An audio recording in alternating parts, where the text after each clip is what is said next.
Welcome to tonight's webinar, which is for the wonderful podcast, Trauma Resonance Resilience podcast that you'll all be familiar with. And my name's Lisa Cherry and I'm your host. And I'm so excited to be with Dr. Karen Treisman tonight. Hi, Karen. Hello, lovely. I'm very happy to be here with you as well, as always. Well, it's really interesting because we are going to be talking about changing the culture, trauma-informed services and systems. And for those of you who are on the call live, you can use the chat box for general chat or chatting to each other. But we have a Q&A box at the bottom bar of the screen. Please use that for any questions, because as we progress and as we go on, it's really nice if we can also use the questions in the room to help form and shape what we're going to be talking about today. So I thought that the best way really for us to start is to break down some of the language that we use all the time, because you know as well as I do that people often use the language but don't necessarily really understand what that means. And I say that with love and care. It's just that sometimes we get caught up in using language that we haven't had the time and space to unpick.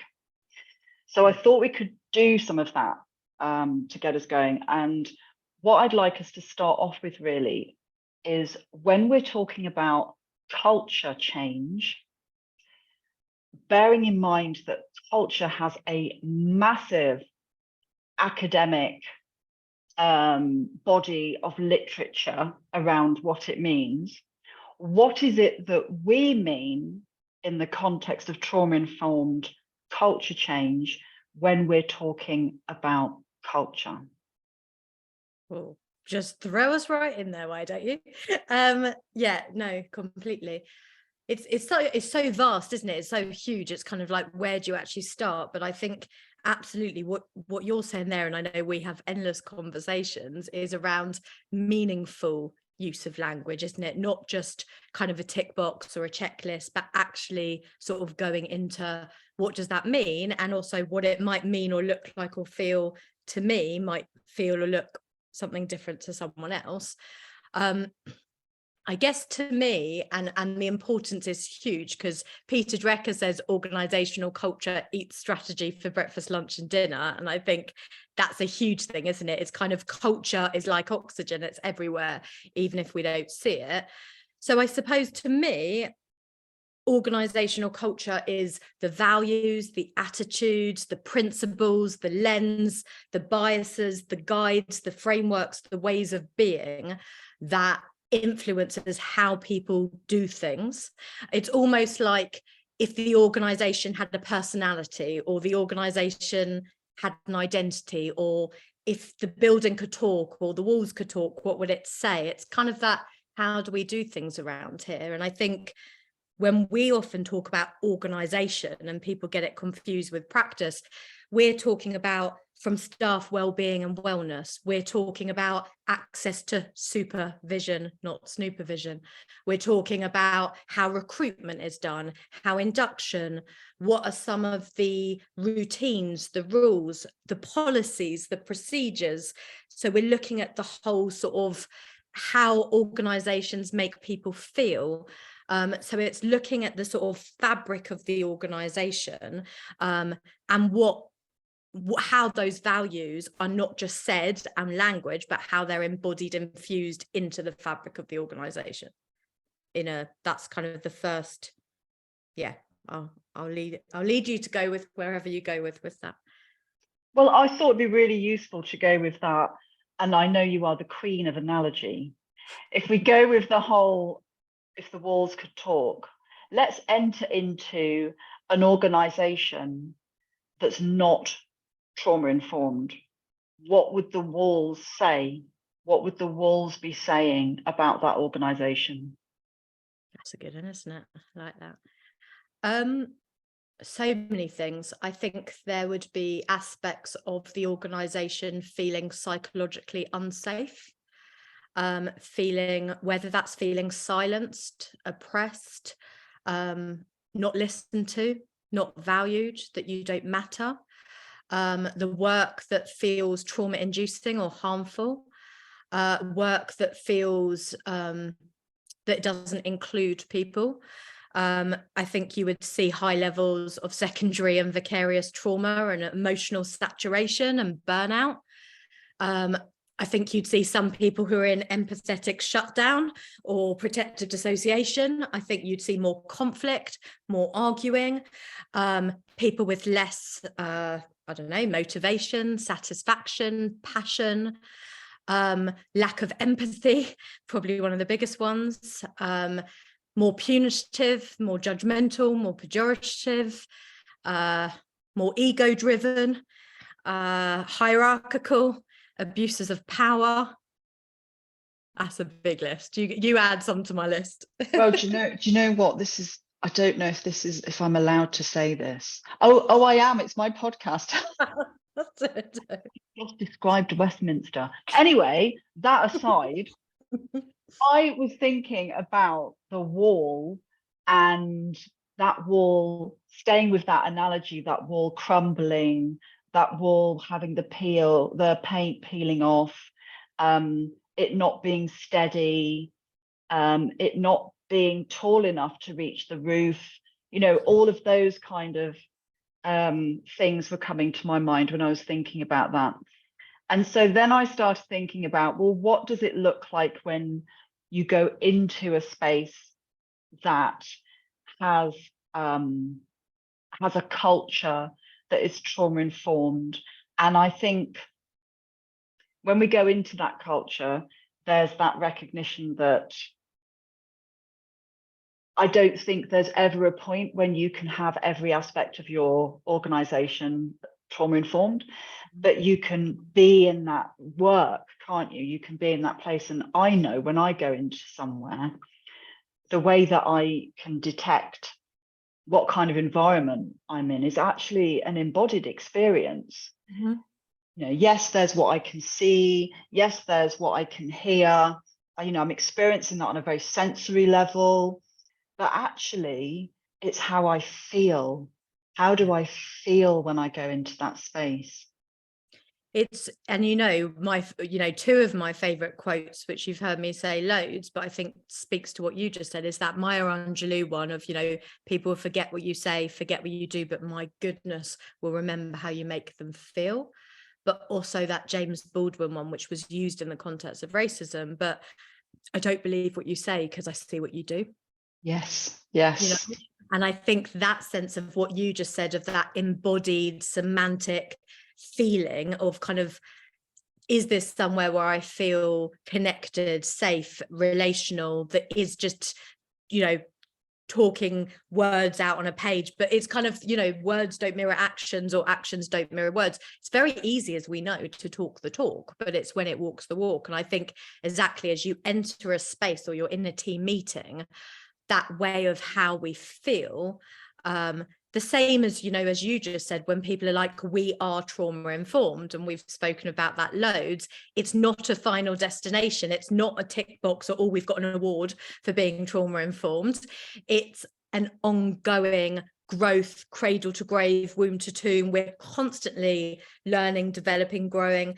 Same as me and you know, most days we're voice noting, oh, I read this really interesting paper, or, oh, if I could go back, I'd do this. Or it's constantly trying to draw on, you know, you're doing your PhD, drawing on different disciplines and constantly reflecting, thinking, asking, having humility, isn't it? And being comfortable with getting it wrong. And I guess somebody's just mentioned Brene in the chat box, and of course being able to get something wrong requires vulnerability, but more importantly, or perhaps as well as I'm not sure, but being able to be vulnerable has to be in the context of an environment where it's safe to do so. You have to have the two things. And so getting it wrong has to feel safe. And I do work in lots of organizations where that is something people are really unsure about, really feel really unsafe about. And I try really hard to say to people, I am the master of mistakes. I mean, it's just like a daily basis of getting it wrong, and or whatever. And I think that's not something that people are often allowed to do. And I think it's interesting, isn't it? Because that mirrors actually some aspects of education for children, that we don't have this culture of making mistakes, getting it wrong, and everyone being okay with that. We actually have quite a punitive culture for children and young people, and then that shows up then in the workplace. So that's quite a challenge, isn't it? It's really hard. And I always say the same. I'm like, I cock up all the time. I will put my foot in it. I will say things that irritate or piss people off, but it's that whole thing of, exactly, it takes vulnerability and courage, but no one is superhuman. But also to do that, if I could go backwards, or if I could go back in a time machine, I would change it, or in hindsight, or if I could have a do-over. But I say that all the time, it's the same in social services, Baby P, Victoria Klimbay, where people feel on a witch hunt or fingers pointed. How can we expect, for example, children in foster care to be able to explore, ask, be human, make mistakes, if we are punitive, judgmental, or aren't able as adults to say, oh, sorry, or I learned that? But absolutely, when you're in a culture that makes it feel that if you do a mistake, you're going to be annihilated, or that there's an absolute fear of punishment. And again, I think it takes a lot of people to their childhood experiences of, if I get it wrong, or am I going to be humiliated or embarrassed, or am I going to be seen as incompetent or not skilled or not tough enough, or all of these narratives and discourses. So completely, I think that's where leadership's so important, isn't it? To be able to model the model about being human, about learning, and not in a sort of, we have to have serious case reviews, but just like, what could I learn differently or do differently? Or, as John Dewey says, we don't learn from experiences, we learn from reflecting on them. Often the best learning is from the things that are a bit mishap or a bit skewed, or being able to say, I used to think that, but now that's really shifted or shaped, anything like that. I look at court reports I wrote and I'm like, if I knew what I knew now about language, I would have written that, or I would have done differently, or someone asked a question. It's just kind of a healthy part of life, isn't it, to have that humility and curiosity. Yeah. Somebody's just written Nicola. Hey, Nicola. Nicola and I worked for a long time. Oh, do you? Did you? She's put, marvelous mistakes is something a teacher introduced last year to a class, and it revolutionized how those children approach learning and being confidently vulnerable in their school environment. Marvelous mistakes. I love that. And Sarah's written punitive society, and how making mistakes can be disempowering rather than empowering. So we've got some real learning here as well around leadership, around making mistakes. When we're thinking about culture change, that has to be an integral aspect. And Angela's put, we need to still have that, embrace accountability too. It's a fine balance. 100%. And I think what Angela touched upon there, and I couldn't agree more, it's the same as we know there are safeguarding practices, there are accountability, there needs to be HR processes, and it is a tricky tightrope. So I think, again, and me and you have spoken endless times about this, it's the both and, it's the nuance, isn't it? It's people become very binary or polarized of, if it is either this or it's that, and things can be both and all the different shades. And especially you can be able to think about organizational culture and accountability and personal, and how they conflict or confide. So it's not that whole, we're letting everyone get away with things. That's not, kind of think that's what Angela's picking up on. It's how do we create the nuance that we're able to do hold two positions at once, those blended mixed experiences. You know, that's making me think about when as we bring our whole selves to work, how we do that in a way that's safe and that's also not about bringing our entire selves to work. You know, it's that balance again, isn't it? How you bring yourself into the space while at the same time ensuring that you're not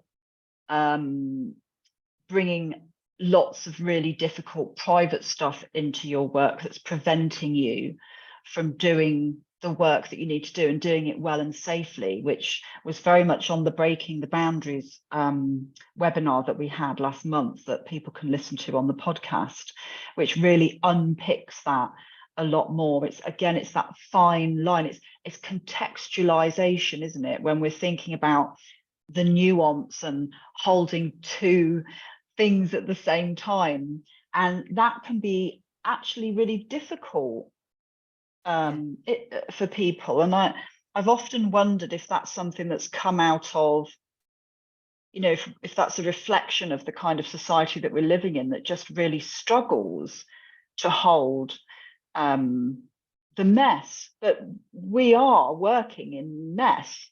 Completely. It's all the texture, isn't it? It's messy, it's muddy, there's not it's, you know, it's a bit like some of the ACE stuff. It's not a neat bow, it's not trying to fit things. And I think absolutely, and even now more than ever, you know, with the whole Brexit, with the whole pandemic, we know that we're in a society at the moment. We see it on social media every day. It's either you support this or you support this. You wear a mask, you don't wear a mask. You voted Boris, you didn't vote Boris. It's that sense of, I think, sometimes sitting with the not knowing or the uncertainty, or feeling that one has to have an answer or stick to that, or that we can't have both. And I think a big part of trauma-informed practice is having curiosity, humility, dignity and respect for those differing views. And how can you say what you mean, but without being mean saying it? You know, how can you have that way of trying to also respect and understand other people's perspectives as well, rather than trying to bulldoze a particular way or weaponize trauma-informed practice, which I think is the other thing around organizational culture. Well, you're not doing that and that's not trauma-informed, which actually is not trauma-informed in itself, is it? Because then you're shaming or humiliating or blaming someone. So it's all of those bits. That just made me think about that whole kind of spirituality thing, you know, like we're all really spiritual here and you're just not spiritual enough. It's kind of like that, isn't it, with trauma-informed practice? You're just not being trauma-informed enough, you know. But I wanted to move us on. So we're thinking about culture. We've got a real sense of what we're talking about. We're talking about culture. So the first place that I land when I want to really dig deeply, and I guess you'll have your first place that you like to land as well. So I'm interested in what other people who are on the call think about this, and do use the Q&A box if you want to ask some questions. The first place I want to land really is language. And I don't know about you, Karen, but every sector I work in, professional language problematizes the person. Completely. There's not a sector, if you start to unpick the language used, that has no kind of structural integration and is entirely individualized. And I've been really trying to help people think about that more deeply. And I start with beyond parental control.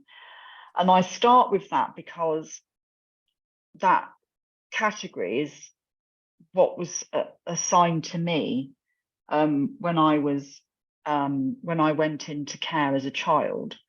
And what a title like that does and says, not just about the child, but about the parent or parents, and how that then manifests as an internal narrative as an adult. And so that's the sort of stuff I'm really interested in. What when we take language from any sector and unpick it and spend some time with the way we communicate with each other in practice, I'm really curious about how we start to reshape and reform language to shift a culture, because until we can see it, we can't change it. Until we can speak it, we will just continue to perpetuate the way we view the world. Like it's like a real dance, isn't it? If I change the language, it changes the way I see things. So it changes the way I respond to things, and it changes the way we do things. Yeah, couldn't agree. You know, that's my favorite day of training I do is about the power of language. I love it. And I think it is the other great thing I always say about language is it's free. It doesn't cost a penny, and yet it completely see a situation differently. You see a different situation, see a person differently, you see a different person. But it's not just the language that we're marinated in from, you know, classic social services examples, when someone's pregnant, talking about the unborn, leaving care, you know, is care leaving me, or am I leaving being cared for? There's endless. You go to a placement, you have respite, a break from something unpleasant, you know. Case, is someone a case or are they a person? So I think there's all those nuances, but to me what also happens is people then can get very good at creating, let's really think about language and how we speak in interventions. But I think the difference of organizational culture is, how do you speak in supervision, in reflective practice?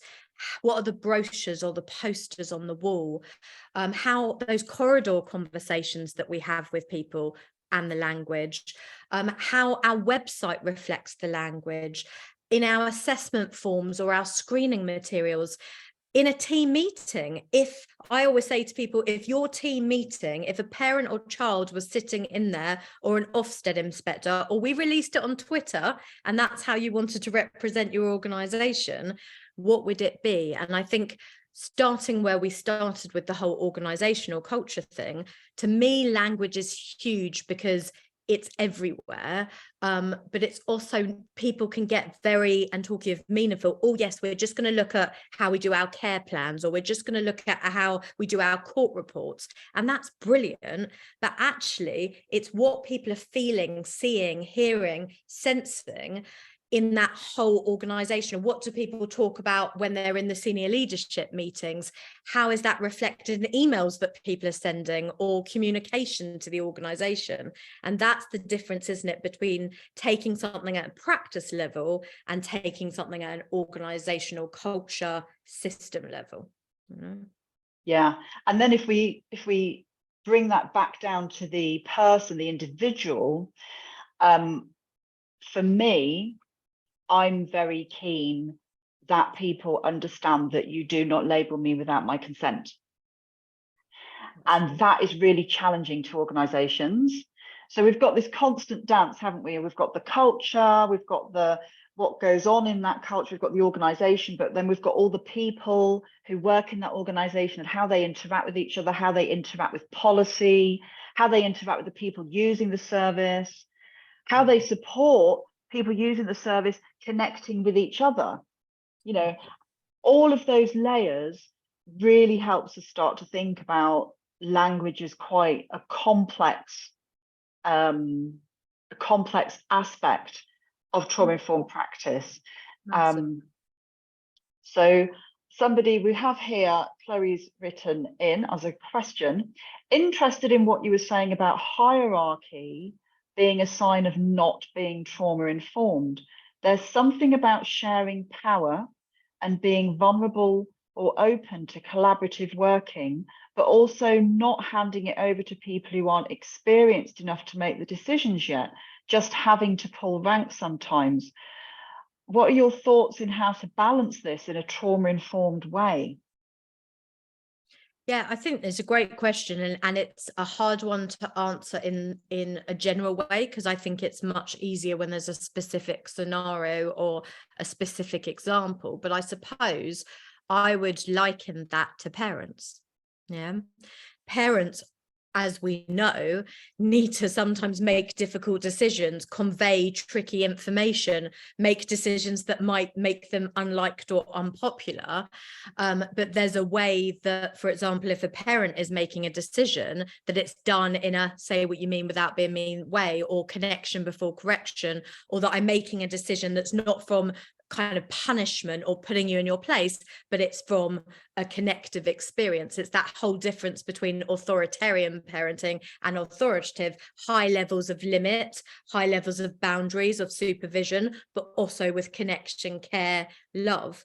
So I think there's that thing of, I think no one's saying hierarchy isn't trauma informed, but what we know is where there is a place where some voices are prioritized and others are neglected or unseen or not heard. For example, we know in serious case reviews, the most common finding is that someone in a more junior position was not heard or not listened to. Or, for example, when people do consultations and you're like, you're just asking me, but actually nothing's going to change. So what's the point of saying it anyway? Or where it feels like people feel devalued, that it's just such a bureaucratic hierarchy that actually it's so much about power that people feel that they're not able to shape or influence in whatever role that might be. That doesn't mean that some decisions aren't made or there can be some structures in place. Obviously, that can be the case, but it's how, again, the nuance within that. I don't know if you wanted to... Well, I think what we're talking about here is power, actually, and when power is imbalanced and when power is abused. So I think when we're looking at trauma-informed cultural change or organizational change to trauma-informed ways of working, power is such an integral part of that conversation. So maybe it's really highlighting how we think about power and shifting power. And again, that's something that, I talk about a lot in terms of centering lived and living experiences into creating services. Someone's just put up, I'm not going to repeat all of it because I can't say what's been written, but just, for example, the use of service user. When I think about that terminology, which I equally cannot use myself, I just cannot bring myself to use it. It's really challenging. But it makes me think about what happens when I go and use a service. I don't get called a service user. If you're called a service user, then we all know that means somebody who's either in alcohol services, drug services, mental health services, or probation services of some kind. It's not the same as when I go and see a solicitor to use that service. They're not going to call me a service user. So we know what that means, and that is highly problematic. Someone's put, I use person accessing services. Yeah, or people that I'm walking alongside is something that I use. And just to say something, I don't really want to go into the ins and outs of language. Both Lisa and I do separate trainings where we go into the ins and outs of different labels and different terms and all the rest. But again, I wanted to go back to the nuance because, for example, I don't like the word client. I don't like service user. I don't like case. Someone is not a case or a caseload. Talk about people I'm working with or people I'm supporting or names. But I also wanted to go back to the other bit is around nuance. So I often use the example of survivor in the trauma-informed world. Some people love the word survivor, absolutely do not use the word victim. Other people are like, use victim, not survivor. Other people are like, well, it depends how you say it or who says it or the context. Other people are like, I really don't care. You're making a big deal out of it. Use whichever. Other people are like, use neither of those.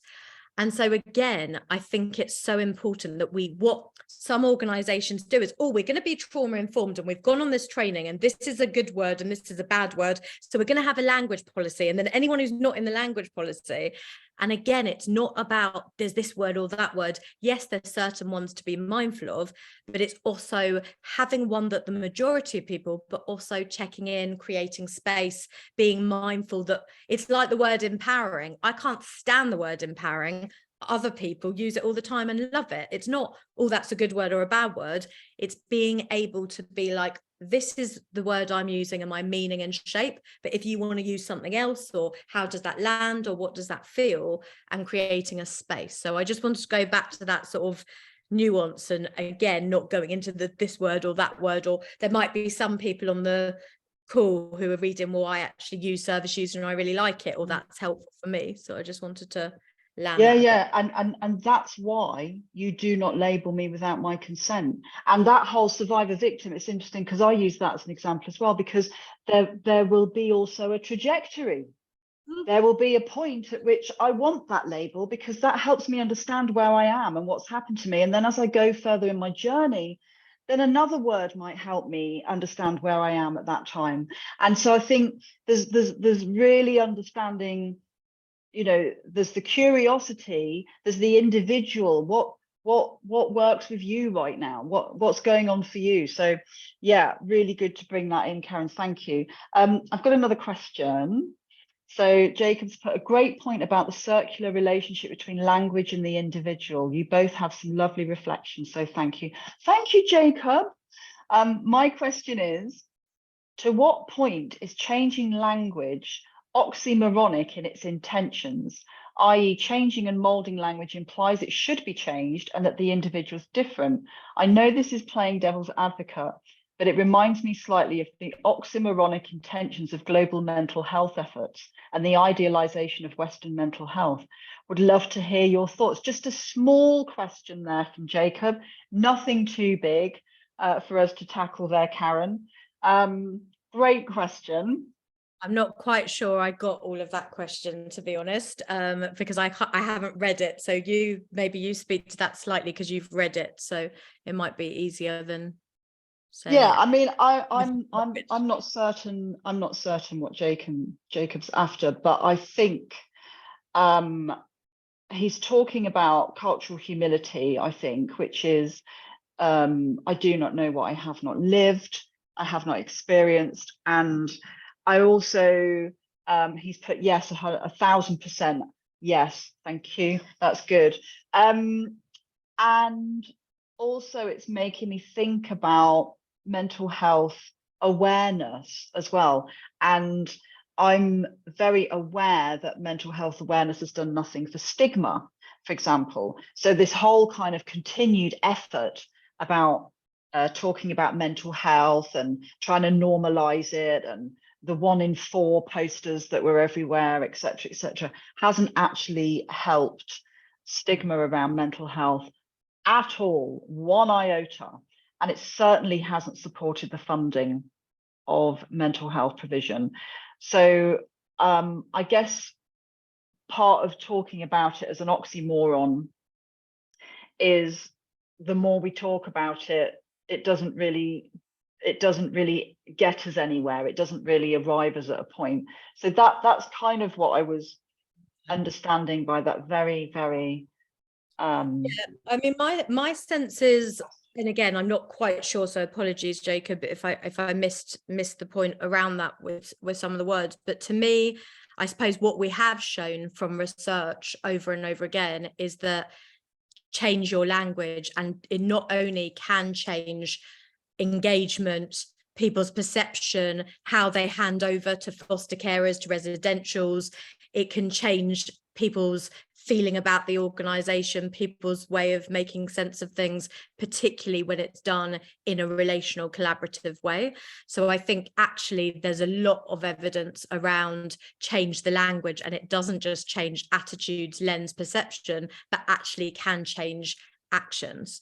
So I think that's there's lots of stuff actually, that it's not just a sort of, because I think some people are like, oh, we can just chat about it, but actually it doesn't make any difference. But actually there are a lot of studies that show, both from the person of the perspective, but also in terms of, we've seen the difference it makes in psychiatric hospitals, from amount of seclusions, restraints, from how lawyers demonstrate things, from sentencing, from actually whether people are more persistent, more patient. So there is actually a lot of studies about how effective language can be if it's in a meaningful way, not in a tokenistic way. And obviously there's huge amounts of cultural nuances within that. But yeah, I'm not sure if I'm speaking to that. I mean, there's some great stuff coming up in the chat box actually around, how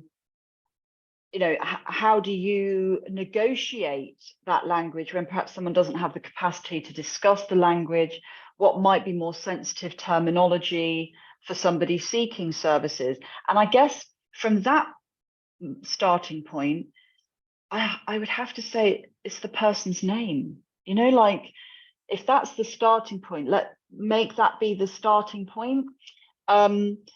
Lucy's also put here, sometimes find nuance can be missed. So when we have this blanket way that trauma-informed practice is helpful, I sometimes find that those further along the line in their journey of post-traumatic growth can struggle where presumptions of need are made in the name of trauma-informed practice, even if these presumptions come from a beautiful intent to help. Do you know what? That is absolutely something that I've seen. I hear that a lot from parents who have children struggling with their mental health, that there is a desire to dive straight into the trauma conversation, what trauma has happened for this child, and the parents are, I mean, I had a meeting with a group of parents that were just absolutely bewildered because they felt they were being blamed, that there was this whole aspect around trauma. And listen, it's complicated, right? Because there's all sorts of things that can generate an overwhelming response that isn't tended to or buffered.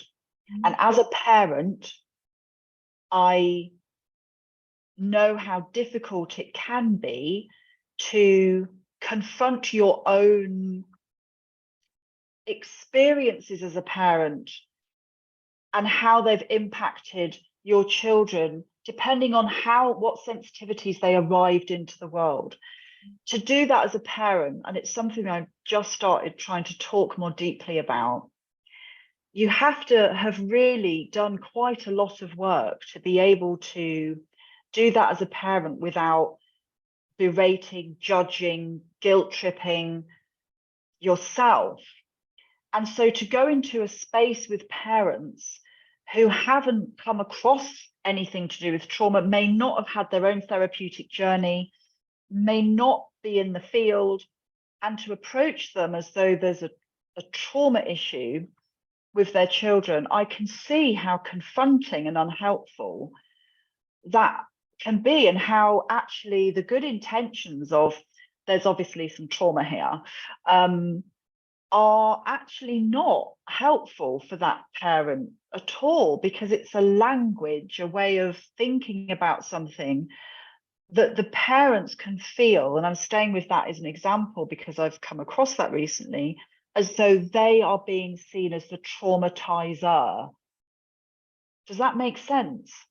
It does make sense. I think my mind's gone to lots of places which we wouldn't have time for, but I suppose what I'd say is that's people in my mind who misunderstand and weaponize and misuse trauma-informed practice. And that's exactly the sort of thing we're talking about people who say we're trauma-informed, but actually a lot of trauma-informed, you don't mention the trauma, you don't talk about the trauma. There's actually no question or talking about trauma. It's actually about equally having a lens where we're thinking about neurodiversity, sensory integration, the impact of speech on child development. But also one of the biggest things about trauma-informed practice is about how do you take the values and the lens, and then you use that for your particular role. If people think trauma-informed practice is digging or asking people about trauma, or just assuming that someone has trauma and then delving, unfortunately, that is some of the misunderstanding, because in any way, that's kind of completely contradictory with well-meaning intentions. That's not trauma-informed practice. Yeah. But I think just by taking the time to spell that out to people, I think is really helpful. It's really, really useful to understand how unhelpful it is to go trauma digging. But that's what I hear. Particularly if you are not a qualified professional to be doing so. And I think obviously there can be qualified professionals that do harm, but even more so, absolutely, it is not a trauma archaeological dig. It's not trying to go somewhere. It's the lens and the values of trauma-informed practice and using the guided principles. The same as I always give the example of a nurse doing a smear test. You're not asking the ins and outs of the trauma, highly inappropriate. It's how she uses the values and the role to shift how she might undertake that. She doesn't need to ask or know anything about someone's trauma. So I think that is a real, I'd say for anyone who's on that specific journey, that's why when you do training or have conversations, it's really important that people understand the difference between trauma sensitive, trauma aware, trauma informed, trauma responsive, at a practice level, from a clinical level, and from an organizational level. And I think once it starts to, anyone who's talking about trauma informed, do they know the values? Do they know the R's? What does that mean? What does that look like? That's the that is more than just, and the same as when you say, we're trauma informed, but really people are talking about just being nice, then that's not trauma informed. Trauma comes from a body and evidence and models around the values and the lens of trauma, adversity and hardships. It's really interesting because the amount of spaces I've gone into to do some training, and I'm with people saying, we've done trauma informed stuff, we've done this, we've done that. I'm like, really, I'm 30 odd years in and I haven't done it. I'm still doing it. Exactly. And I say to them, okay, that's great. So who wants to tell me the principles of the framework? Yeah. What are the principles? They say, what are the principles? So that's the first port of call for me, because I think if you're struggling with any aspect of whether you're coming from a space of being trauma informed in the work that you're doing, just go back to the principles. Is it safe? Is it collaborative? Is there transparency and trust? Is there peer support? Cultural humility? Are those things in place? Keep it simple. Keep it really simple and stick to the principles. That's what they're there for. We've got lovely Chloe has just said, I wandered off to make tea, but I could still hear you. Thanks both for answering. Those reflections were lovely, like the rest of this chat. Now, I haven't read this, but we're just going to dive into stigma. And I'm really interested about this because stigma has come up massively in my research. And it's something that I'm really going to spend some deep, deep time on. And stigma as a word is actually quite contested. But I've decided that it's appropriate in my research. So, anonymous person has said, in relation to stigma and mental health, it is thought one of the reasons these campaigns do not have a lasting impact is because it locates these difficulties in the individual as if they are unknown to the public.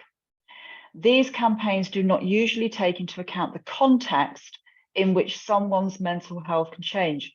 Beautifully put. I'm organising an art exhibition of artworks by mental health providers who also experience mental health challenges in an attempt to challenge the stigma and break the them and us polarisation. I feel this adds to the societal stigma and creates an impression that we are immune to these experiences. Bingo, bingo, bingo. Absolutely. There is no them and us. There are humans at different points. Vulnerability and resilience are the same coin. It just moves around and flips around, and it depends what's going on for us. And I'm just proof. I like Karen. I don't know about you, but I review so many books. I'm a little bit selfish because I get paid in books. So it's a brilliant bonus of it. Yes. Given that we're both geeks. I know. It's just like, who on earth walks around going, you're never going to believe this? I get paid in books. So I get to see loads of books before they come out, and I'm really, really excited about a book coming out that's really speaking to what happens for, this is particularly about teachers, who have experienced adversity when it is so unsafe to be a teacher who's experienced adversity in childhood. And if we, until we do that and we have the right things in place for people, and by, I'm going to go with Karen's supervision, not snooper vision, and that, I think, having the opportunity to bring your whole self, we're back there again, aren't we? How you bring your whole self to work without that being, without you being unsafe, without other people being unsafe, without the organization being unsafe, because it has all the things in place. I often think about when I was working in leaving care teams back in the 90s, and if I'd have been able to bring my whole self to work, I would have understood my own triggers. Somebody would have sat with me and said, that must have felt really difficult for you. What did that bring up for you? I can see you really struggled with that, and it's okay. With the experiences that you bring that we've talked about, I can see why that was really hard for you. Yeah. Those conversations didn't happen because that didn't happen. So what happens is you don't talk about it and it goes underground. The shame continues. The hiding of aspects of yourself continues. How can you bring your whole self to work when you don't have those places and spaces? So I'm with you, anonymous attendee. These are the things that will really help in relation to stigma. There's also some great stuff in the chat here. Trauma digging, yes, you can have that one. That's straight out of this podcast. And Karen took it to the next level, as Karen does, and an archaeological dig. Boom, love it. So yes, so we've had a little look at culture, we've had a little look at language, and we've also had a look at stigma.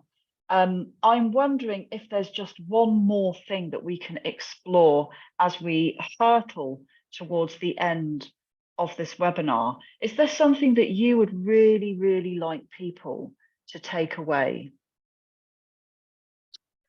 That's a big question, isn't it? I mean, I like the big question. You're on one tonight. We're at the end of a long year.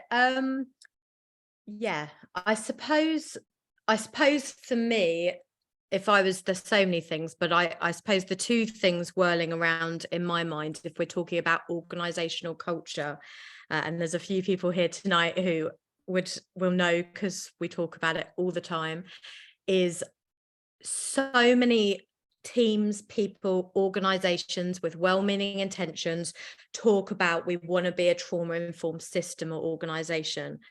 And then when I speak to them, they're like, oh yeah, because we want to work with, you know, around anger, or we want to work around stretching the truth, or we want to work around reducing our adoption breakdowns, or improving our stability for our young people. We want to work at increasing, you know, reducing drugs and alcohol or self-harm. And I'm like, that's brilliant. That's when we're looking, we can do that. And that's looking at it from a practice level. But when we're talking about it from an organizational level, it starts with us. It starts with leadership, with management, with how training is done, with induction, recruitment, language, policies. It's looking at how we do change programs and restructures. It's looking at the physical environment. It's looking at the comms strategy. There is a difference between, and it's the same as when people talk about anti-racism. And I always say, absolutely, we need to give a huge amount of attention to anti-racism, but people often talk about trauma-informed very separately. You cannot talk about trauma-informed without cultural humility. And by that, I'm not just talking about racism, I'm talking about all the social graces, about gender, about sexuality, about xenophobia, homophobia, all those inequalities, biases, discrepancies. It's so important that they are interwoven and intertwined, both and so my biggest thing that I'd like people to take away is to really think about, if you are looking at this as a practitioner, it is different being a trauma-informed teacher than being in a trauma-informed class, than being in a trauma-informed school, than operating in a trauma-informed Ofsted inspection. They are different things. You might be working towards being a trauma-informed social worker, maybe trauma-informed team, but when I talk about organisation, I'm talking about the organisational culture and fabric. And I think that is kind of the next stage for some people on their journey. So that's my little snippet, if that made sense in a very brief way. What about you, Lisa? I love it. And in my mind, I'm doing like a Bronfenbrenner on that. I love it. I'm doing a Bronfenbrenner on that. We can get Emma to illustrate it for us. Indeed, and Emma's actually doing some work for me. And she said, we've got to be really careful that your stuff doesn't look like Karen's stuff. And I said, we do. We absolutely do. So she's going to do that. I've just got one more question that I feel like I'm allowed to ask, that's come from Jackie. She's saying that something that came up in our transformation program, and we might not know the answer to this, Karen. It's not my area of speciality. So I'm going to put it to you because it might be something you can answer. That came up in our transformation program today was needing to be both trauma and psychosis informed to prevent missing someone needing help. Do you have any thoughts on that? Yeah, absolutely. In terms of trauma is a lens. It is not the answer. It is not, everything should not be seen as trauma, attributed to trauma. Some people wouldn't even describe or label as something trauma. It is a lens to look at something through. Do we also need to have a neurodiversity lens, a learning disability or intellectual disability lens, a human rights and social justice? Do we also need to be, of course, if you are working with people who are presenting with hearing voices or being aware of dyslexia, dyspraxia, autism, fetal alcohol, it will be different in different ways. So there is a danger in any field of having an attentional bias to only seeing one thing, to being a one-track pony. People are nuanced, multi-layered. Absolutely, we need to be able to hold both but the difference with, that's what I was saying about trauma informed, it's the values and the lens that can be applied. It's not assuming that every person has experienced trauma. It might be stress, adversity, difficult life experiences. The values are useful for everyone, but there might be additional bits around needing support around psychosis or needing support around drugs and alcohol or needing support around having a brain injury. Absolutely. And I think that's what we've been saying the whole time about, it's not the answer, it's about a lens, the values. And if you are going to, for example, intervene with someone about psychosis, you can still do that from a trauma-informed lens using the values of how you might engage with that person or communicate with that person or work with the family, or how environments might be used to support. That's the difference. I hope that fits, Jackie, and makes sense with what you're talking about. Absolutely beautiful. And just staying with that, thinking about neurodiversity, when I get a book to review, if it does not speak to neurodiversity, that is what I send straight back. There has to be some, and I'll tell you why I feel really passionate about it. First of all, we have this complex view, this polarized view that it's trauma or it's neurodiversity, when actually that does not speak to anything that we know about brain science, which is that we arrive into the world and interact with that world and the relationships in that world. If we arrive into the world with particular sensitivities, particularly a neurotypical world that is not a great space for somebody with neurodiversity, then some of those experiences are going to be traumatic. Yeah, you know. And I had somebody attend a session I was doing, and she was self-described neurodiverse, and she had a little store with loads of sensory things that she'd made to help children that had helped her. And afterwards she came up to me, she said, if you'd have changed the word trauma to neurodiverse, it still would have made complete sense to me. Yeah. And I think there's something that is being missed around that.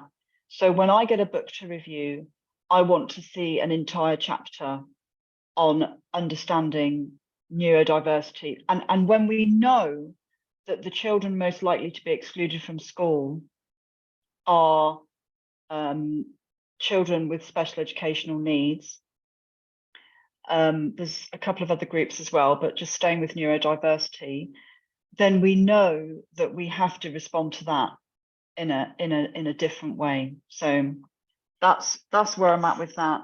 And you know, Karen, that brings us to just coming up to 8 o'clock. I can't believe how much talking me and you can do. Really, you can't believe it? And just in the chat, Liza's put, thanks for the webinar. My head hurts from nodding. Yes, it's so lovely that you've all been able to join us, and thank you so much for coming. And Karen, it's always good to chat with you about absolutely everything. And I think we could probably spend a week having a conversation about stuff at least. So it's been brilliant. So thank you so much. Oh, thank you as always for having me. Always love chatting to you and bouncing ideas. And thank you to everyone for spending a random Wednesday night. Thank you. Sending virtual hugs. Thanks, Karen.